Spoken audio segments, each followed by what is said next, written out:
So you wouldn't say to someone who wears glasses to go, well, that's just like the majority of people don't wear glasses. So that's not normal. I'd rather you take off your glasses. Yeah, you but just I need can't to learn see. to read without them. Yeah. Just do no it. worries. Sure, let's do that. It doesn't make sense, Yeah. right? So what lets them function is wearing glasses. Yeah.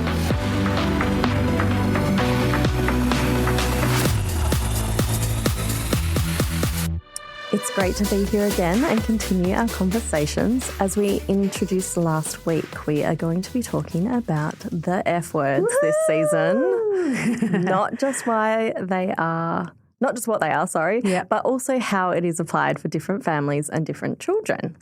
I love it. We spoke a little bit last week with Naresha, who joined us back for our first episode, and she happened to say that the F words episode is one of her favourites, and it's one of my favourite topics as well. Yes, definitely. And I don't know, we were sort of brainstorming, talking to some families, and we thought, actually, we should delve into the F words in more detail. So that's the whole topic of this entire season.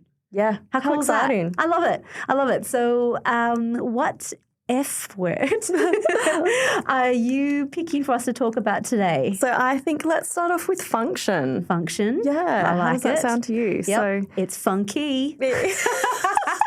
It is. Oh, there's our first Dayna-ism. That's okay. I'm okay to adopt that. You know, I'm above 40 now. I feel like I can do that. Yeah, the dad jokes. Yeah, that's right. I embrace it wholeheartedly. But function's a really good one. It is. And there's lots to talk about with it. Yes. Yeah. So, Dayna, you're the right person to ask this question to. Can you please explain to us what function means when it does come to the F words? Okay, that's really cool. So before I go into that, just a reminder, if you want to look at an overview of all the F words, let's go back to the previous season just to have a bit of a glimpse of what that is and the history behind it. And so you'll know all the F words we're talking about. But function is such a key one. And the part of the definition of function refers to what people do. So think about your role, your job, your occupation, or your task. I think about what I need to do in my function. I need to be able to get onto the floor really easily and play there. Then I need to be able to stand up again. I need to be able to walk. I need to be able to type at my computer. Like they're all functions, the things that I need to do for me to operate and do my daily life. So we can also think about our functions. Like it can be like brushing your teeth, brushing your hair. Like if you don't do either of those, coming to work is not so ideal. Like, you know, there's for those anyone. kind of things to think about. So function is important for all of us. And the reason why it's so important for us to think about it for our children is because for children, how lucky are they? Play is their work. Isn't that amazing? Play is their function. Yeah. And so it starts off thinking about how we can really promote children to play. Yeah. And that's why function is so important. And I think it comes back down to traditionally, and this is the big thing we spoke about last time, which I guess sets the scene for it, is back in the old days, we used to really think about the treatment of impairments. So we used to look at the body. If it wasn't strong enough, there was too much tone, there was dystonia or spasticity or not flexible enough. The idea behind treatment back then was to try to, if we could fix that, we could improve function. Yep. But time told its story and we found that actually it never did that. It never improved function. So we need to really focus on, if you want to improve something, you need to think about that function. And for that function to be meaningful, it has to be meaningful to that person. So I can't tell you, I don't know if you're into running, Kate. But not particularly. If I go, all right, Kate, for you, the function I want you to work on is to be able to run 10Ks. Yeah. And if you're that way inclined to be like, all right. But if not, you'd be like, stuff that. Yeah, no, sure, thank Dayna. you. No worries. Yeah, that's right. Because that function doesn't mean anything to you. So you're not about to get out there in the morning and do your training. To me. Not important to you.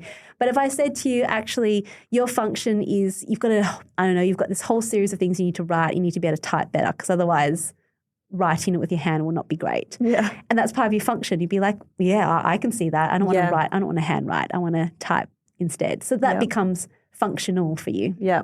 You've got my buying, it's a need. Yes, that's right. That's right. That's why function is so important to think about. And it's function is often how we would set goals for children if they come into therapy. But they're not just arbitrary goals. You know, it's like, I want to be able to walk better. Yeah. I want to be able to be stronger. it's like, what's your goal that's going to help towards your function? Because if we're specific about what you want to do, then you can practice doing what you need to do and you will get better at it. Yeah. But that function has to be meaningful. Like no point training for a marathon unless you really want to run a marathon. Yeah. That takes effort. Yeah. So that's why knowing what function you want to work on is so imperative. And so it's a great reflection as parents, as therapists, as health professionals, to think about what function is important for my child right now and potentially into the future. Yeah, that makes sense. It's a long definition of function. Yeah, it is a long, but thank you. You're welcome. And I guess we sort of touched on it, but just to lay it out really clearly. So when we're thinking of function, when we are setting goals, I mean, particularly for, I guess, younger people where you have no idea what function might look like in their future, how do you sort of pare that back, I guess, and think, you know, for a young child, what that looks like when you're setting that goal? I love that. That's so good. So in those moments when you think about function, you really want to think about the present, because children don't tend to think about their future. Like they don't go, you know, they might go, when I grow up, I want to be a fireman or something, right? But in that moment, all the child wants to do is to hopefully be happy. Yes. And to not have too much discomfort. Yeah. And what that often means for children at that age is that they want to be able to play. Yeah. And so think about what your child needs to be able to play. Okay. And this is where talking about function with your therapist is really important. So say your child doesn't have great vision and they can't identify colours particularly easily and the contrast is really tricky. And that's what's stopping them from playing and doing colour matching. Yeah. Okay, well, let's think about function differently there. How can we help that child to still play the puzzle game or still engage in these games, but using more tactile sensations? They can feel it more rather than matching colours. Okay, cool. You know, so you're still thinking about how they can play. Play becomes the vehicle. It's function. Yeah. It's their core thing that they want to be able to do. So then it becomes quite easy, I guess, to think about how we're going to be able to achieve that, because play is quite motivating. Yeah, absolutely. Whether it's play to get to an iPad, to watch what they really want to watch, that's still play. Yeah. Right? So we can use that to our advantage and go, okay, well, maybe in this moment, how do we get them to be able to tell me what they want to watch rather than what I want them to watch? Yes, yeah. Because they might not want to watch the news. Remember that being a goal of ours once upon a time? Yes. We would assume. Yeah, that's and we'd, right. you know, get a great out. But then, it was working on pointing or, a head movement that can show us like, no, I want you to swipe to the left or swipe to the right. Yep, and that's functional for them. That's going to allow them to live their life so that they can be happy. They're regulated. They're doing things that mean something to them. And that's what we should all be thinking about. Like, and once your child's older and they want to be able to play at the playground, then that's what we think about. That's function. It's still play. So what do they need to do? They need to be able to climb up the steps. They need to be able to balance. They need to be able to sit on their own and be able to come down the slide. Yeah.